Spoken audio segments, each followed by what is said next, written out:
There's that. And then we use, so that's our wonderful recording process. I'm sure you got a little prop up on your screen there. So uh, Robert Dunn, Aging Wheels, Underdone, a wonderful I guess you're now technically considered a YouTuber, right? Since we last spoke. I guess, yeah. It's been a while since we last spoke.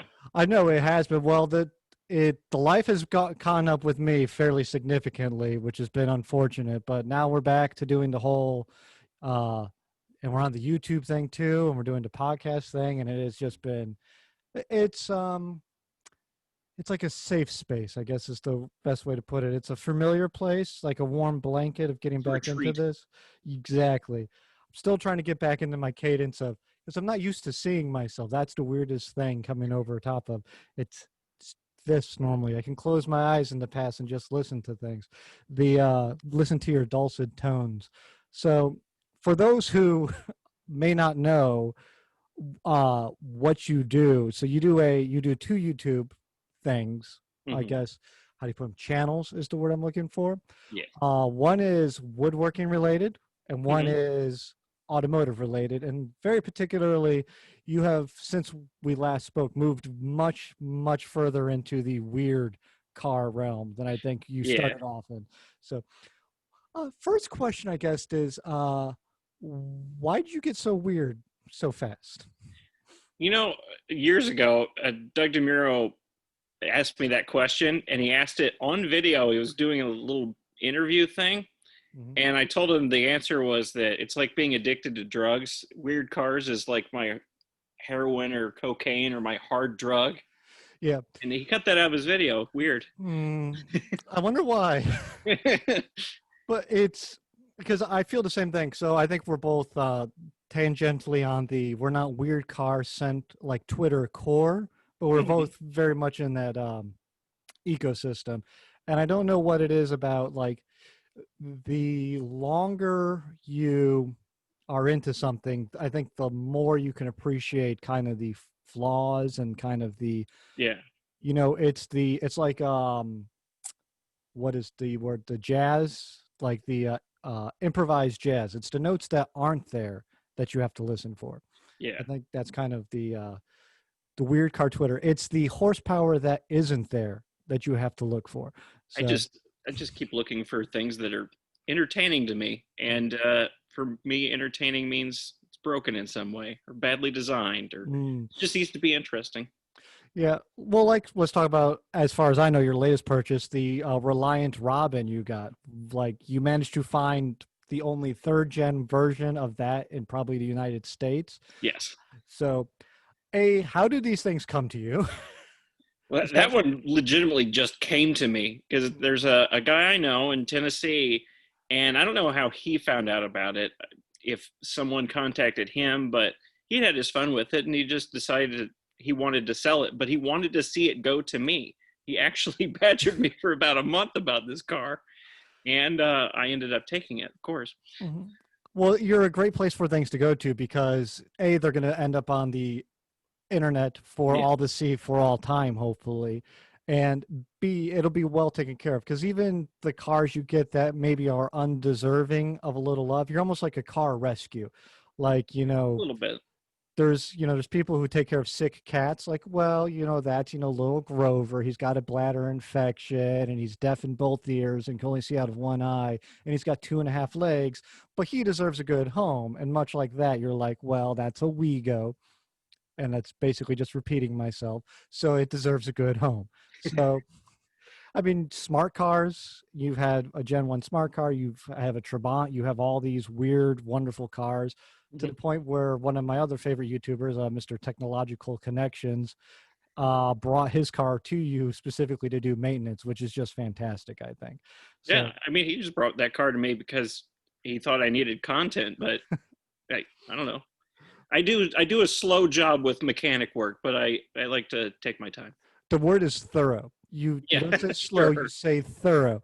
Well, and the other thing too is your film work, and this is one of the things I want to get into specifically when it relates to. So you're obviously a very good mechanical mind. You obviously have a very good uh, penchant for working around wood and doing that kind of stuff. The and the camera work is, since you started to now has gotten better, but even like the base stuff you were doing years ago is phenomenal. And I particularly like the way you edit stuff. There has been, I don't think, any montages of like, here I am taking apart a car over music. It is just snap, snap, snap, snap, snap, taking out bolts. And it is so much more satisfying to watch than watching, just fast forward with music from the YouTube comments library. Well, thank you. So there was a kind of a question wrapped up in with my compliment there, which is, where do you think your inspiration really lies with? Do you think it's a mechanical thing? Do you think it's a creative thing? Do you think it's, where do you think kind of the common cause or common thread is between all this stuff that you're able to do it all so well and, put it out, timely and take care of it? I think the main thing I like to do is make things, as general as that sounds, make things and problem solve the making of those things. I guess that's the most general way I could put that. You're very Kind of the common thread. Yeah.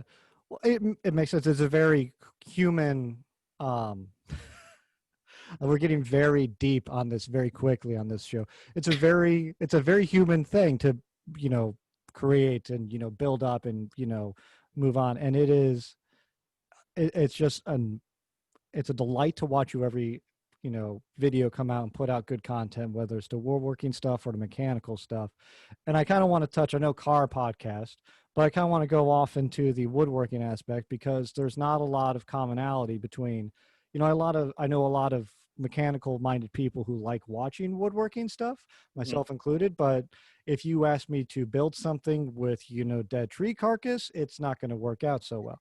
So like, where did you learn the woodworking stuff from? Is this something you picked up from, or is this something that like has come to you naturally? Like, how did that come about? It kind of a little bit of both. I just started watching, I think it was like 2 or 3 years ago. I just started watching a bunch of woodworking YouTube channels. Mm-hmm. And you just slowly pick up a little bit here and there by watching those videos. And I'm just doing my own thing now. So that gets incorporated into what I'm doing. I've always liked to make things, and I prefer wood as my medium because it's fun to work with. But you can't weld wood. That's like the worst part. Like, you can't just that's what makes it fun though, because even with simple joints, if you want to join 2 pieces of wood together like that, you got to think about it. You can't just do that. It's a butt joint. It would be a weak joint. Well, so you got to think about how to do it. Yeah, I think that's where the problem lies in with me, is it's like you take the wood and you just screw it and it's fine. That's how that works. You just put glue. This glue is fine. Glue fixes everything. So it's like a weld. Like, glue is weld, no. Oh yeah, so totally. Yeah. Wood welding. Yeah. And then there's a dado somewhere, and I don't know what that is. And a dado is different than a peg. Although I do enjoy one of my favorite childhood memories is, I don't know if you got it out where you were at. There was a public access, you're close enough where it might be. There was a public access television presenter that was called the Router Workshop. And it was just like this, like 40 or 50 something year old man on like public TV and be like, today we're going to build like a Victorian desk. And he would like be like, I'm going to start with these pieces of wood. And then like an hour and a half later, he's like, here is, the chest of drawers that I built, all with a router. And it's like, like, that is amazing, but I don't think any human being could do that, because somehow he is just a weird monster from out here. That didn't make it out to Minnesota, or not Minnesota, Missouri. It's all well. No, we didn't get the PBS in Minnesota. Yeah, Missouri. It's Missouri, Minnesota. I'm messing up my accents is all. So. Oh man. So let's kind of dive off into a different point then that I'm very fascinated with. What is going on? What is going on with all the cars right now as you sit? Because I think from where you're sitting, you're probably able to look at all your cars, I think. Yeah. Look at that. Ooh. Over top of the... Yeah, so look, the Trabant. Hi, Trabant. Yeah. Yeah, I got all of them in here. Even the Fiesta behind me.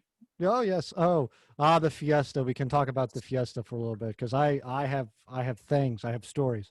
So, the Fiesta ST ownership.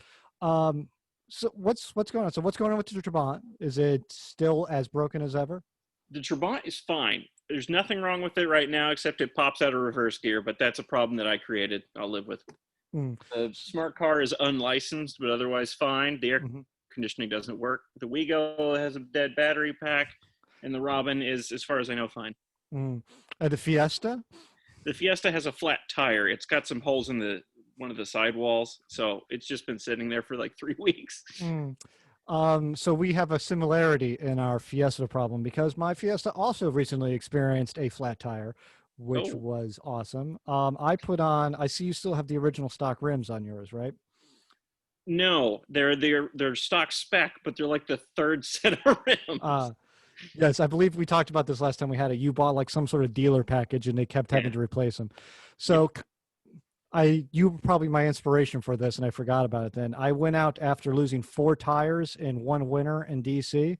I went out and bought these steel wheels from a base Fiesta, and I put them all 4 corners of the car. And last week, or Friday actually, is what happened.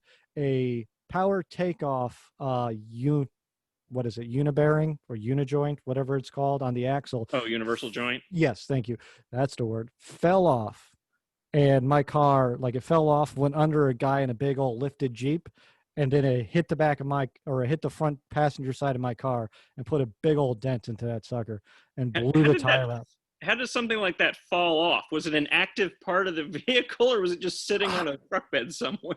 I don't know, man. It was I pulled off to the side of the road. There was a propane truck further up that also suffered a very similar accident. And I'm like, what the actual hell happened? He went, dude, I'm driving down the road. I see a car in front of me. I falls off of him. He hits me. It falls off and goes on the side. I'm like, hey, let me check underneath your truck because I don't believe you. Okay, all of yours are there, so I believe you now. B, he's like, I don't know, dude. It just fell off the truck. I'm like, it's fine. Like I'm not going after you. So it's like $100 tire and it's a $40 rim because I bought them from the fucking junkyard. But I am so glad I did that. But Yeah. do you have the clicking issue? Because I think all Fiesta ST owners have the clicking issue. Yep. I Uh, haven't done anything about it yet. yeah, me neither. It just clicks. It's To me, it's a good way of getting people out of the car who don't understand cars.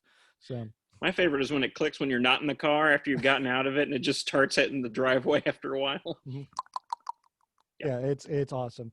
Radio issues. Has your radio just stayed on randomly for no good reason? No, but it stopped working on Mm, occasion. I have to legitimately unhook the battery to oof. get it to reset. Mine will do this occasionally. It's about once a year so far, where the radio, I'll get in, I'll turn it on. It'll be on some random radio station. I'll start driving and I'll try and push buttons and none of the buttons will work. And when I get to my destination and turn off the car, the radio just stays on. Oh, Yeah. no, I haven't had that exact thing happen. Very similar, but the radio doesn't stay on. Yeah, it's a delight, especially when you're trying to pull out a fuse out of something in the middle of a parking lot. Everyone's looking at you like your car's clicking, and it is like your radio's on, and like if Lord help me if the radio was left on full blast when I got out of it last, and now I'm listening to like traffic and weather on the eights at like full volume, like driving down the road. Oh, it's delightful. But I I need your the Fiesta ST I think it's the best car on the road right now, bar none. I need your opinion on what you think of that car. Yeah. I was just this week actually thinking about trading it for something.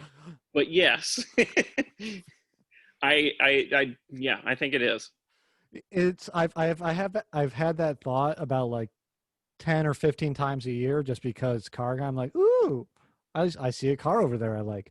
Well, I don't. This car is fairly old. It's paid off. Let me go get something else. No, but I'm like every time I'm like, well, what do I want out of a car? And it always ends up being I should just keep Yeah. the ST. So I was that's my originally thinking about it getting an old Volvo C30, but it wouldn't feel the same. so my car progression went from a C30 into the Fiesta ST. Really? Yes. So actually it was or it was C30 and then it was V70R because I had the kid and then the V70R blew 2 head gaskets and then it was Fiesta ST. I'm guessing you think the ST is better than the C30 as far as driving experience goes. The C30 is much more crashy than the Fiesta. Like you, Crashier? That's not what I expected you to say. right? You would think, well, it depends. So if you get the base C30, it's like driving around a Ford Focus base. It's not powerful, Mhm. whatever. You want the R design is super crashy. Everything's stiff but comfortable, like a painful Swedish massage from someone named Helga. So if you could hear that, that was my alarm telling me it's time to go to bed. So, but it's like, oh, my name is Helga. I will give you Swedish massage. That's a terrible Swedish accent, but I don't care. And it's you can't do anything to like any of the infotainment system. I also had a exhaust cutoff, which was the best part of that car. So it came out, went past a cat, and I could pull a plate, and it would just be straight 5-cylinder turbo noises coming out of it, which was oh so great.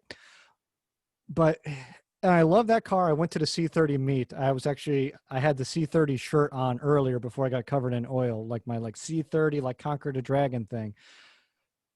Great people, but it's just I think the Fiesta ST is a better version of what the C30 was, which is why you would probably enjoy the C30 better, just because it's everything the inconvenience of the Fiesta dialed up just a little bit more because it's only 2 doors. It's not 4 doors. It's got the hatch, which is weird. Like it should be able to like, oh, I can put plywood in the back of it, but the glass is tiny, so it's hard to get shit in and out of it. But it is perfect for dogs. I will say Oh that wow! it's absolutely perfect for dogs. So I there mainly is wanted it because it's a Volvo and it has 5 cylinders. Yes. Um, the final year R design, like the Polestar Blue one, Hmm. if you can get that, go get that. That is the one to get. Don't get it with the automatic. Shame on you if you get Oh it with no, the I wouldn't. automatic. Yep. I would be very upset with you if you went up. But how many automatics do you have in the fleet, actually? Not many. There's my pickup, Yeah. technically the WeGo, Well, technically the smart car. I guess it's a semi-automatic. yeah, I guess that So, counts. well, and the bus. The bus is an automatic. Mhm. I would ask you for a bus update, but I feel like that's what everyone on the internet is always asking you in Yeah. all the YouTube comments. So, what we won't even talk about the bus. You have a bus, and that's all they need to know.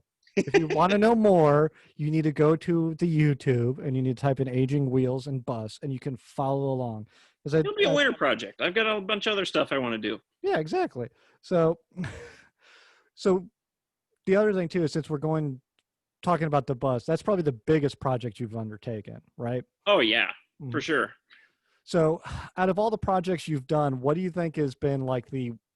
We'll start off with the. Do you want to start out dour or do you want to start out optimistic? Like, which was the happiest and which was like the saddest? Like, what was the best project you've finished, and what is the project that's left you lamenting on the core of your soul that you like?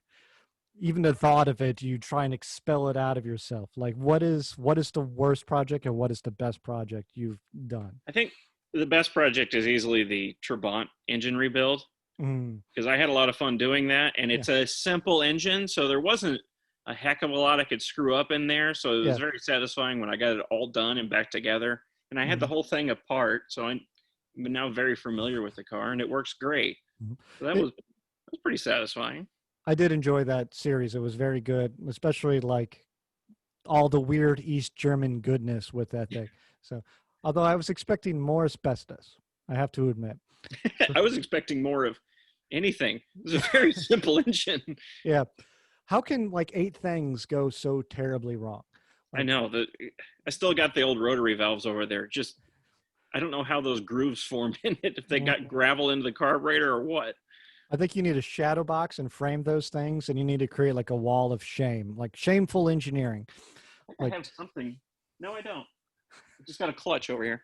That's yeah, all I got. it's the tiniest little clutch too. Isn't it? Mhm. Oh man, like it's smaller. It's smaller than like a power takeoff. The So what is the project then that like maybe not even like a project that's like been bad for you, but like a repair in particular, like something that has just perplexed you, has like haunted your thoughts, like going forward.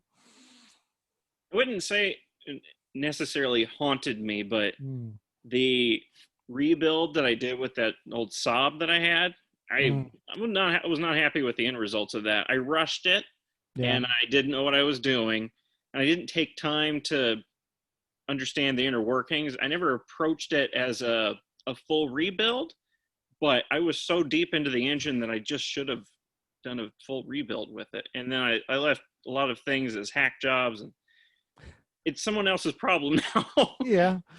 Yeah. Which almost makes it, not for you, but in my mind, when I think back to projects, I'm like, like something I've handed off to people, it's always like, maybe if I spent like 10 more minutes with it, or if I would have just done X, that thing would still be here. Because the Saab was cool. I love the Saab. I love all the Swedish stuff, obviously. And you're sans anything Swedish at the moment too. So you do need a Volvo. So My wife has a Volvo. She has uh, an XC90s. mm, might I recommend dump pipe? I'm just saying. So I told that to her. is it the V8 or is it the? No, it's a straight six. Ooh, those things sound good with a dump pipe. Oh, really? Yes, they. You after this, get on the internet and just type in like I think the S60 was the more common version of that motor with the straight pipe, but you can Hmm. find those things all over with just straight pipes or not dump pipes slash straight pipes on those things, and they just sound delightful. So speaking of like going, you know, projects, bad things happen. If this is a question I thought of, it's one of those things where you wake up and you're like, I need to ask him this question because I think you'd have a very unique perspective on it, which is if you, not, this better be a good question now after I say that shit. Uh, no, so you've worked on a catalog of crazy cars, I guess would be the best way to put it. More So like a if brochure. yeah, well, I get that, like a pamphlet at the very least, like one of them Yeah. trifold things. But so and you're in, like I said, the weird car like world, the ecosystem. Hmm. So if you could go through time and you could just remove a car from like the timeline, like and just completely just toss it out, like and all of its like terrible repercussions, like what do you think you would do? I'm tempted to say the first Saab that I had because it was a rust bucket that I got no use out of. Hmm. I actually think that Trabant Tramp that I worked on Oh, really? because it was just it had been modified by a very eccentric person, and that was a whole ordeal. Yeah, I get that. Like, just because it was such a like trying to. I do enjoy when you're like working on cars from people who obviously have been uh, at one point very much in love with their car, and at another point very much like I just want this thing to work. Like Yeah, point and like that like cross sectionality of those like projects is where stuff starts getting real fun. Like speaker wire for like power cable and stuff like that. So that's always yeah, fun. that one So was so a very eccentric person. That was done by someone who just wanted to rip everything out and start over. yeah, whatever happened to that thing? I can't even recall. I don't know. Mm, I was originally going to buy it because it was a Trabant Tramp, and how often do you yes, get that opportunity? But then right. I found out it didn't have a title, Mm, and it was possibly illegally imported. So I backed away from that very quickly yeah, and just fixed his brakes and let him do whatever he wanted to with it. right. Like that's not why you want the feds knocking on your door. Like we hear you have illegal East German stuff. Like what Yeah, year is it? Yeah. I don't know what year it is. I don't even know if it's a Trabant. The so then on kind of a similar note, is there a car that's been out there that's been you've been trying to get your hands on then that you just have been unable to do? That's like every car. I've got a whole list of cars that I want to import. I want to start importing cars at some Mm, point. yeah. I I have to have money for that first, but Mm, start importing cars from Hungary. There's like um, Polski Fiat. I want hmm a Wartburg, a newer Trabant Combi. This is just from Hungary. There's all kinds of a Skoda maybe, just Yeah. sort of Eastern Bloc cars. A lot of Niva, a lot of Riva. There's a few British cars now that I've owned this Robin for a whole month. There's a Yeah. few British cars that I want, like a Bond Bug. Ooh, that'd be fun. So are you going? See, that's my concern. Is you're eventually going to go like total trike guy. So No. the you don't think so? I'm just saying we have I mean, this. it could happen if I removed one wheel from each of my cars, Mm, I except just for the say Robin. right. Well, that would be even better because you need to be trike slash bike guy. So I don't know. Like, is out of all those cars, so there's not like one car that you're like I just need that car. It's just taunting me. It's just out of my reach. Nothing like that. Because You like know, my actually, mm, there's any of the micro cars, like a Messerschmitt or an Izetta, mm, they're out of my reach because of price. They're yeah. ridiculously priced. Tho- those things are fascinating too, just because of all the history, but they did get super expensive, and Yeah. Lord knows why. I do remember like a model of a Messerschmitt car when like I was little, and there used to be hobby shops, if people can remember those things. Um, like I'm like, why? Like it was in with all like the like German bomber stuff. I'm like, what is this? And it's like, oh, it's a car that they built after the war because they lost. I'm like, that is a terrible looking vehicle, even as like a 6 year old. So, and then you turn around and all of the rat fink rods are up on the wall. And like, those are good looking. That thing, not so much. So, oh my goodness. So, how it's just so fascinating. So, I'm trying to remember, is there an East German version, the first one that was out of your mouth? I'm trying to remember of the of the original Fiat 500, the Hungary. The Uh, Polski Fiat is what you're thinking about, but it's yeah. a it's the Eastern Bloc version of the 126, Okay. 125, Mm. 126. I don't remember. Yeah. I need a Fiat 500, like an original one, and Mm. I need a Fiat 600 Abarth. Those are like Oh my yeah. those are like my two dream cars. But they were never imported, and like trying to use my rudimentary Italian to browse like basically their Facebook marketplace slash Craigslist over there is like I'm getting nowhere. Like I can't navigate this crap. So that's fun. So Or you could spend a bunch of money and get one that's already been imported that's in perfect shape.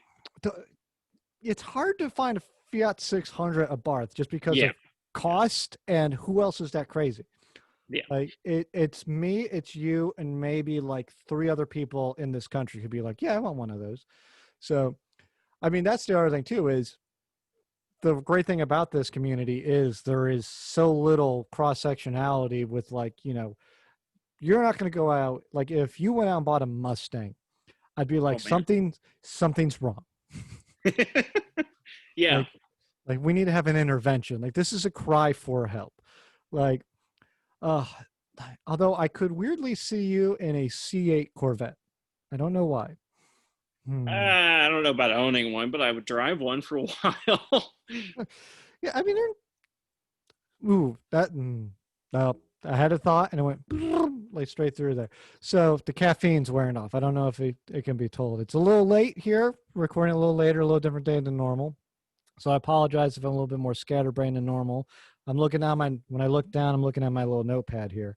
So we're going to go to a topic pre-prepared that we got here, which is I'm very curious about this one. What is a because I have a few of these too, where I'm like, I love working on cars. There's stuff I like to do around the house, but there's a few tasks like anything involving a fuel tank, I'm out. Like I hate doing that.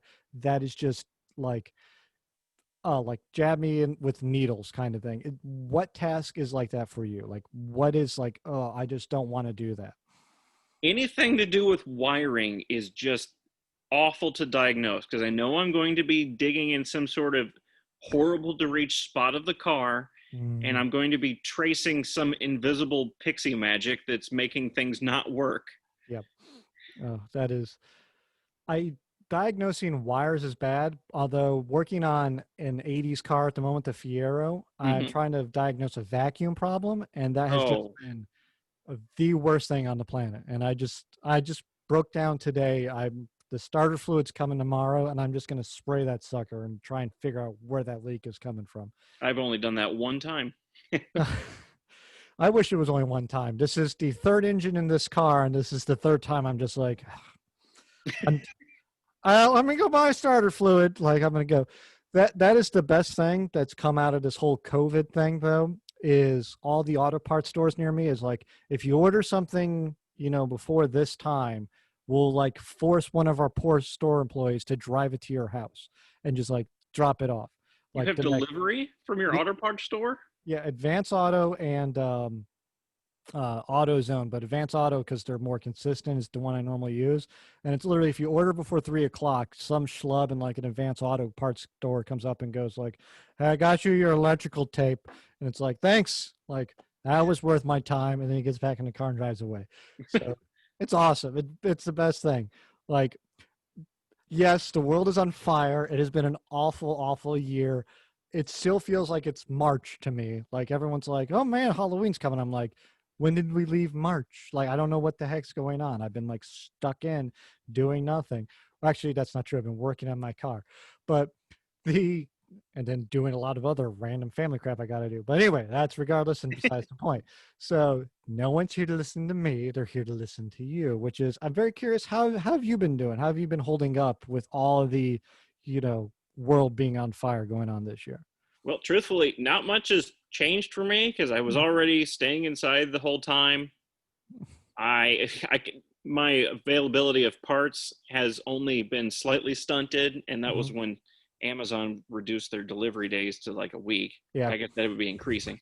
Yeah. Anyway, the one big thing is that we have a 5-year-old, and he was supposed to start kindergarten this year. We decided to hold him back until next year, so now we've got a child in the house that Yeah. needs entertaining. But Yep. Same here. Yay. So that was the exact same thing. She's supposed to start a month ago. And it's like, that's not going to, because she's got the IEP. And they were like, we're just going to take that and throw that out the window. Did it have, because that's one of those things I discovered. It's the individualized educational program, which mhm. is like, because she's got some special needs. And is that the thing they call it everywhere? Because everyone on the East Coast talks like that's the thing. And I'm like, I've never heard this before moving to the East Coast. I I've Yeah. never heard of it. Yeah. So everyone's like, "Oh yeah, everyone has one of those." I'm like, "Okay, whatever." But how is so yeah, keeping a 5-year-old entertained is probably like the hardest thing to do on the planet when it's they can't go outside, they can't go to the playground, they can't do anything. Yeah. So then when you say your life hasn't changed, you mean you're a lot more stressed out and chasing around a 5-year-old all the effing time. No, thankfully it's not me. It's my wife doing it. The mother doing it. Well, that She's been holding up pretty well. She did try to homeschool for a while, but that's impossible. yeah. How do you homeschool a 5-year-old? It's like this, like, well, there's this. Hey, like, okay, good. We worked. We did it. Uh, Yep. my neighbors, we're going off the rails. My neighbors have a 5-year-old because they have a 9-year-old who's also doing it.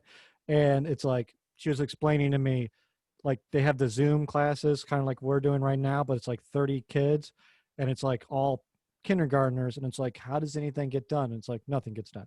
Like they just sit there and then the teacher at the end of the class just yells out a random book for them to read. It's Oh, like, okay, like that's whatever. So that's fun. So that's 2020. So yep. Hopefully it'll be better next year. yeah, but this is what your like second or is this your second year being a full-time YouTuber at this point? Third? Wow, I don't know. Second year, I think. Yeah. I don't know So, when I quit. I think it's my second year. well, how has it been? Because I know when you got off, you were talking about some stuff going on in your personal life, and Mhm. you you seem like there was a brief gap where there wasn't a lot of videos coming out, and now there's been a lot more content coming out more regularly, and it's been wonderful to see it all kind of grow on the outside. I'm very curious how it's been making that transition from um, let's just say like normal life, because Yeah. job 9 to 5, to like whatever YouTube is, and how has that been treating you? I can't speak. So Well, honestly, it's been great. I'm living a dream job, and mhm, I'm able to pay bills, so that's good. that is very good. And you bought chickens. Yeah, So and 2 turkeys. and 2 turkeys, which thanks. Now you're giving my wife ideas. So she's like, why can't you build me a chicken coop? I'm like, I know wood know how work. So like it was a tree, but now it's not a tree. I don't understand. So so going back then, on the project thing, I meant to ask you this too, is what kind of work we talked about, you hate working on gas tanks. Is Hmm. there a project that you look at and you go like, oh, like maybe not like I like to do that, but like this is like my moment of zen to like work on this kind of like uh project. Like obviously for you it would not be wiring, but like for me, I love wiring up like gauges or like audio stuff, just like snip and like clip and like that just Hmm. it's delightful. Like it's very satisfying. What do you have one of those? There's nothing in particular, but I like the little stuff. Like, Mhm. pull a random example out. If the window winder knob has a click in it when you roll the window up, just Mhm. taking that apart and seeing what the click is, fixing that. Just Mhm. the little stuff that would be imperceptible after you fix it. Mhm. Little satisfying things like that. So let me ask you a question, because this is one of those things where my wife calls me insane, and I'm curious if you have the same thing. So the Fiero rattles and creaks and bobs and does everything that it's not supposed to do. Um, but I'll drive it and I'll hear something like a new rattle or creak or bob, and I'll be like, "Oh, what the heck is that noise? Shh, be quiet." She's like, "How can you hear anything?" And it'd be like, no, that's new. Like, okay, whatever. Like, and this is only on like a five, because the thing is barely working at the moment. But it's like, oh, I think now that tells me something. Do you have some cars that have some rattles and creaks and bobs? Are you that familiar with it? Where you're like, ooh, that's a new rattle, like ooh, or like a creak went, and then that's the other part of it too. Is it more scary when it's like, ooh, a creak went away that was supposed to be there? Like, I don't know why it went away. I think it's more scary when there's a new sound that Mm, shouldn't be there. yeah, like, a squeal. Is that a belt? Is that a brake? What is going on with that? Yeah. So When I I worked on that Figaro, they had I think it was the alternator belt. It had this tiny, almost imperceptible squeak to it when I mhm. started up the engine, and Alec didn't even notice it. After I'd fixed the car and retightened that belt like 3 times, it was still there. I was like, okay, if you don't notice it, fine, I guess, Yeah, but it still bothered the crap out of me. yeah. That is automotive OCD when it comes to, especially in your field with all the old stuff. Like, oh my god, like you're gonna drive yourself insane with that crap. So I just can't imagine.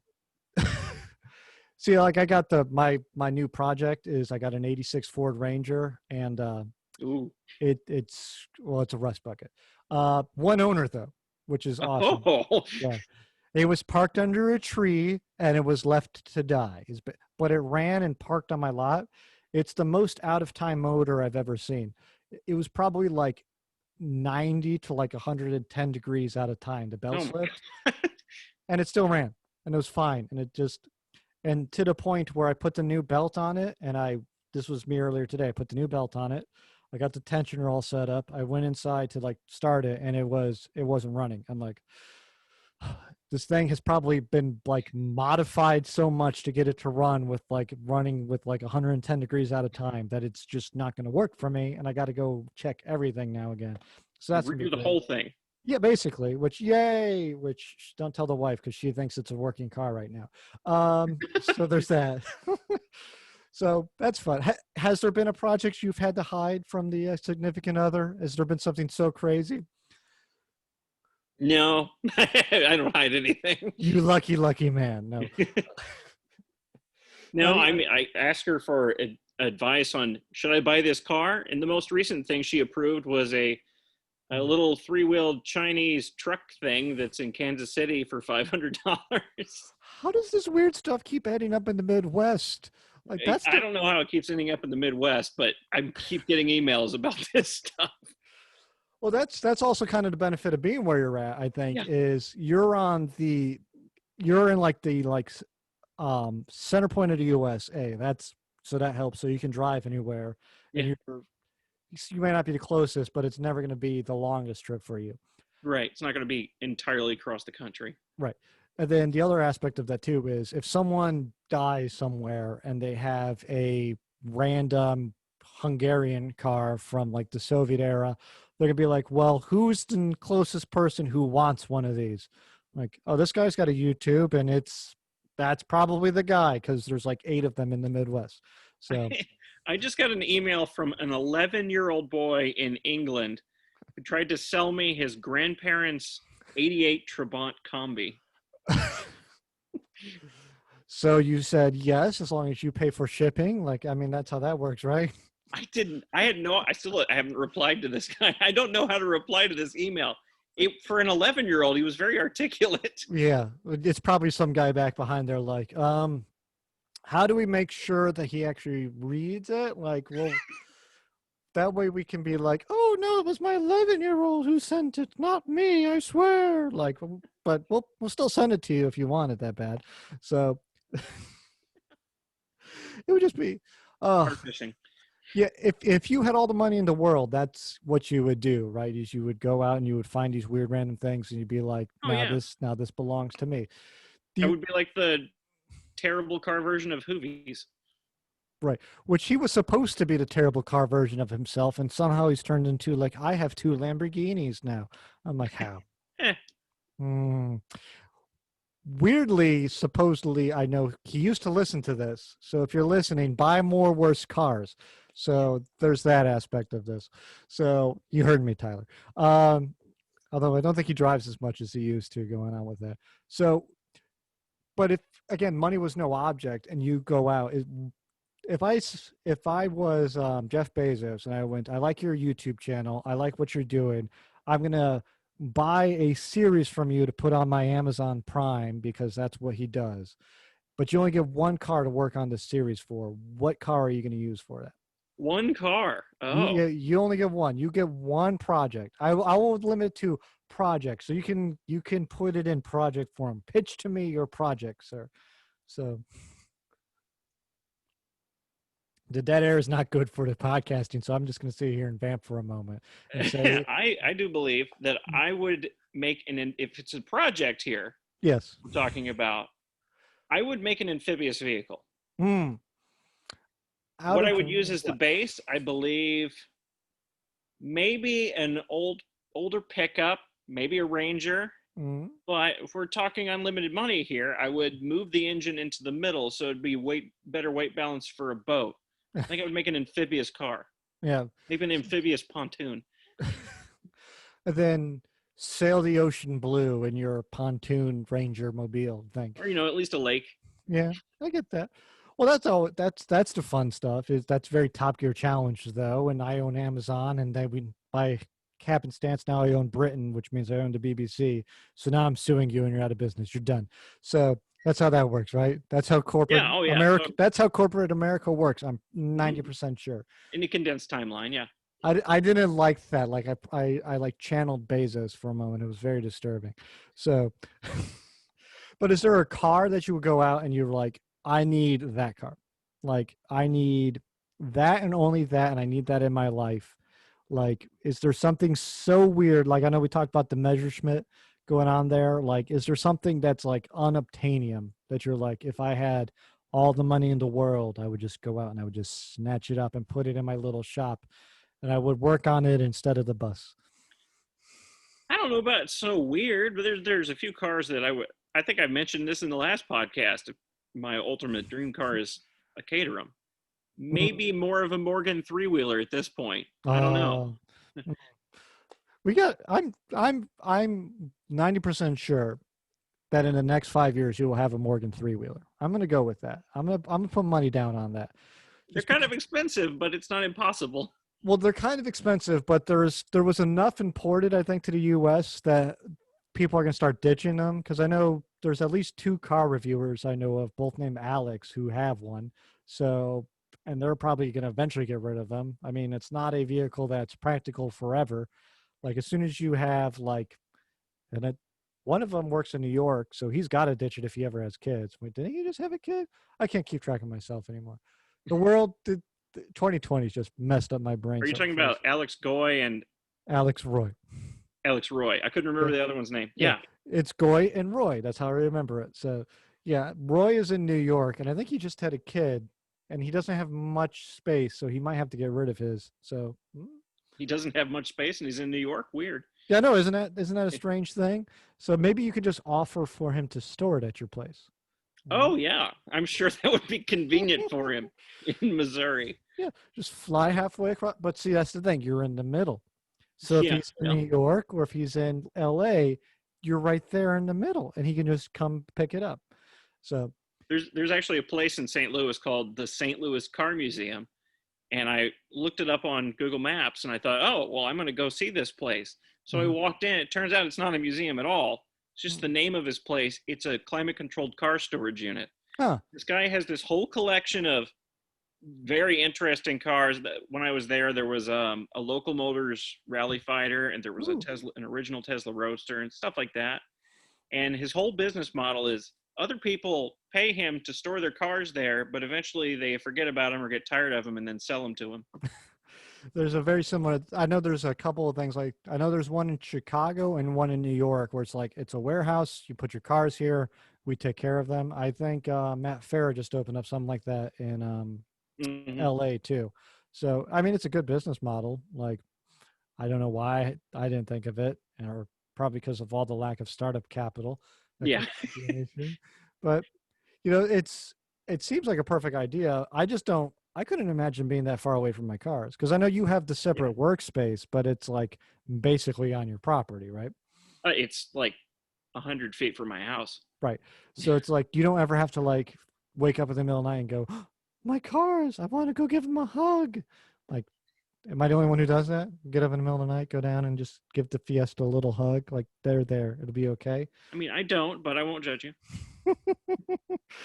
it, it's do you name your cars? I'm very curious about this actually. This is something I was thinking about earlier today. No, I mean, they're all so unique. I just call them by the given name. Yeah. The Robin, the Trabant, the Wego, the Turd. Yeah. Did I found when I first started driving cars, I was like, oh, cars need a name. Like they deserve a name, like I think at one point I had my first car was like a Kaylee and something like that, but the names never stuck. Like the character comes through the vehicle, not through the name. And Yeah. I feel like this whole thing where people are like, oh, I need to name this vehicle is trying to foist upon it a characterization or a character trait that it may or may not actually have. So, I That's don't know. that's very good. Yeah. I don't ever name my cars. Maybe Mm, you might be onto something. yeah, but you also have like probably the weirdest car collection, at least in your state, when it comes to this. So there's definitely Maybe in not. the county. Yeah. You don't think in the state? I don't think so. You think there's some guy in Missouri, who's got weirder car? I mean, even that you went to the car museum and did they have a Trabant there? At the Lane Motor Museum? No. Oh, it was. At the St. Louis Car Museum. Yeah. No, they did not have a Trabant there. You're right. Yeah. No, the Lane Motor Museum is in North Yeah, Carolina, right? it's in Tennessee. Yeah. You spent some time there. Was that Yeah, all in one day, or was that you keep that going was there and back? 3 days. It was Mm, supposed to be 2 days, but on one day it was freezing cold outside. I think it was snowing, so it made mm. it 3 days. But yeah, it It, was just 2 days. mm. If you could take one car from that experience and bring it over and put it in your little barn there, what would it be? There was a car that I need to email them about, Mm. and wow, I don't remember. Oh, it was called the Hobby Passport. I didn't put it on video. Oh, if it was out of the cars I put on video, then Oh no, you definitely the you can meetup. you could definitely be the passport because now I'm fascinated. Because if it's some a why didn't it get on video? Now I need to know. Well, it wasn't working. Uh, so right up your lane right now. So we started there. So it So was a minivan, I mhm, guess you would call it. It was made by Hobby, which is this French maker of, I guess you'd call them boutique, maybe yeah, custom luxury vehicles. coach builder. Yeah, Sure. yeah, exactly. And it was a minivan, except it had suicide opening doors that were they were pillarless. So you open up the doors and the whole side of the car is open up. And you have the front seats, they rotate around so you can, Oh have a chat with the yeah, rear seat passengers. There was something, oh, the doors didn't just open up, they sort of swung out and open. I don't even know how to describe that based on my memory. yeah. They swung out in in the most French-like of manner. Like I swing Yeah, out. Yeah. actually, Okay. yeah, it was like a Renault Aventine. Yeah. the, Right. the, the doors on that don't just swing out, they kind of open sideways to give you more room. Yeah. No, it's a very particular French thing with those cars, and I don't know why. But yeah, that is anything French is definitely right up my alley. So Ooh, I do want. You just remind me. I need a Citroen DS3 too. One of the hot hatch versions, like You mean a GS3? the No. the little hot hatch. Am I thinking of it right? The DS3. Oh yeah, yeah. I'm Yeah, just thinking of the old DS. I'm yeah. stupid. No, we're talking about French cars that never came to this country. Speaking of which, this is something. So supposedly, the Chrysler Renault merger went through, like that whole like weird. Yeah, that massive conglomerate merger. Yeah. So the or not, it's not Renault, it's the other French company. Peugeot.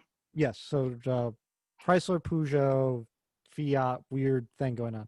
So supposedly we're going to get the new ProMaster is going to be the French van, the Peugeot something or other van, and I think it's good that I saw this right before I came to talk to you because I think you're the only other person as excited as I am that we're going to get a French working van here on the streets of the United States. Well, It the looks, the ProMaster is already the Renault Master. is it So the Renault Master or is it the Fiat? Because I thought it was the Fiat. they're Was what both they the were. same thing. Well, this Peugeot though. I don't know. It's not Renault Peugeot. I don't know. It's all crazy to me. I'm just trying. I saw it and I went, ooh, more French goodness going on. But how weird is I just that? hope they bring any of those cars over here. I Yeah. mean, the band is exciting, but Yes. I To want more. be excited, damn it. Like, that's how this works. So then I'll kind of, because we're getting close to where we should get to ending this stuff, because now I'm trying to work and put this on like a schedule so you can get an hour, everyone. And I just looked at the camera really weird, and I apologize for that. For anyone watching, it's it's been a delight. So I don't know, I can't keep track. I should have looked this up because I looked it up earlier. But you've been doing the YouTube thing for quite a while now, and I think you're starting to somewhat get the recognition your channel deserves in terms of the amount of time and effort you really put into it, getting a return on the investment. And like, I don't know, what your goal, like your end goal is with everything. I know when we originally talked, you kind of started this as kind of a fun thing. It's, you know, again, the amount of effort you put into everything, because, you do these engine builds and they come out, great. The car builds, they come out great. You put a lot of effort into that. And I think if anyone really needs to know kind of like the amount of time and effort you put into editing, like just look at, and again, any other channel that's putting out these videos and look at kind of the shortcuts they take that you don't, and the amount of, with the exception of sometimes deleting some content that we'd all like to see where you hurt yourself, the, the it's just been phenomenal to see. And I really would love to, talk to you next year and see you breaking, because how many subscribers have you gotten up to at this point? Last time I checked, it was 150 something thousand on Aging Wheels and almost 40,000 on Underdone. Yeah. The fact that that number is under a million is a travesty. First of all, it is. I know you're like, It's oh, pretty. It's I'm pretty humble, niche. It's a niche interest group. I don't really expect that much more. right? But just in terms of, so to the people listening to this who are like, well, how do I get someone?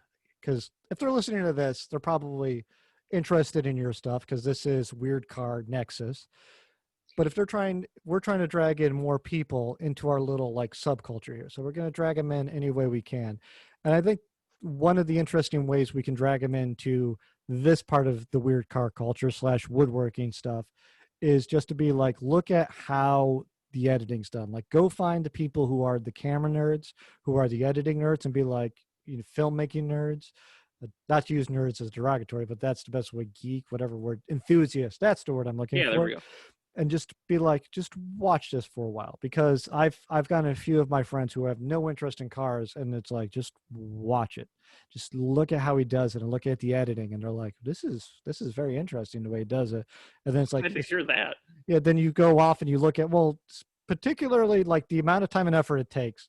I need to know, like, just finding you going zzz, and then to the next one zzz, like, how much hours of your time do you spend looking? Because I have two thoughts: either you're looking for each one of those in real time, or you're just going to all the peaks and you're just cutting out everything in between the peaks. I am so I put a keyboard shortcut. I got Keyboard Maestro on my Mhm. computer, which is Yeah. just a hot, it's like auto hotkey for Windows. Hmm. And I made a shortcut that will do a cut, skip forward 8 or 16 frames, depending on if I'm doing 30 or 60 frames per second, and then make another cut. And I can just select anywhere and do cut, forward, cut. So I Hmm. look for the peaks in the waveform. Yeah, you're right. Mhm. I knew it. I feel validated. I knew an editing thing. See, I know editing. I don't do it. Believe me, I don't do it, but I know an editing thing. So it's like again, like can't think of the word. Every time I think of the stupid word, it leaves me. But that's just the caffeine leaving out of my brain because I should be medicated more because that's a thing that I found out I was ADHD and no one ever freaking medicated me. So, and then it's 2020, so no one's seeing people over the internet for that kind of thing right now. So, yay, me. Anyway, so that's a thing. No, Uh, I was told in the last episode I give too much public stuff, but do you have anything to that you want to say that you want to bring up in terms of where people can come, they can find you, besides going to Agent Wheels on YouTube or going to Underdone on YouTube to watch the woodworking stuff?